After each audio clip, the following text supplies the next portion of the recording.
அண்ணா ஒரு நிமிஷம் நான் சொல்றது கவனிங்கண்ணா. இன்னைக்கு மதியானம் எனக்கு ஒரு ஆண் குழந்தை பிறந்திருக்குது. இன்னைக்கு மதியானம் எனக்கு ஒரு ஆண் குழந்தை பிறந்திருக்குது. ஆனா அந்த குழந்தை பிறந்த சந்தோஷத்தை விட என் குழந்தை பிறந்ததுக்கு பக்கத்துல இருக்கிற பெட்ல பிறந்த குழந்தைக்கு அப்பா செத்து போயிட்டாரு. ஏன்னு கேட்டீங்கன்னா, நேத்து ராத்திரி அவர் குடிச்சதுனால இன்னைக்கு ஒரு குழந்தை பிறந்துச்சு. அவங்க அப்பா நேத்து செத்து போயிட்டாருன்னா, எங்க குழந்தை உயிரோடு இருக்குது.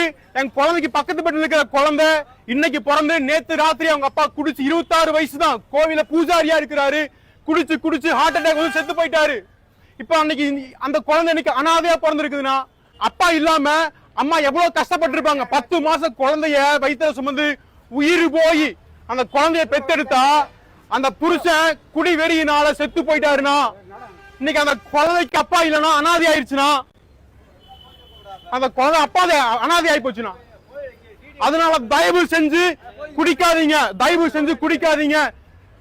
பிறந்த குழந்தைக்கு அப்பா இல்லாத அனாதை. இன்னைக்கு எத்தனையோ குழந்தைகளுக்கு ஸ்கூலுக்கு போறாங்க. ஸ்கூலுக்கு போற குழந்தைகளுக்கு குடிச்சு உங்களால அனாதைகளா விட்டுறாதீங்க. உங்க குழந்தைகளுக்காக உங்க மனைவிகளுக்காகவாவது தயவு செஞ்சு குடிக்காதீங்க. மனம் திரும்புங்கன்னா இயேசு உங்களுக்கு விடுதலை தருவாரு.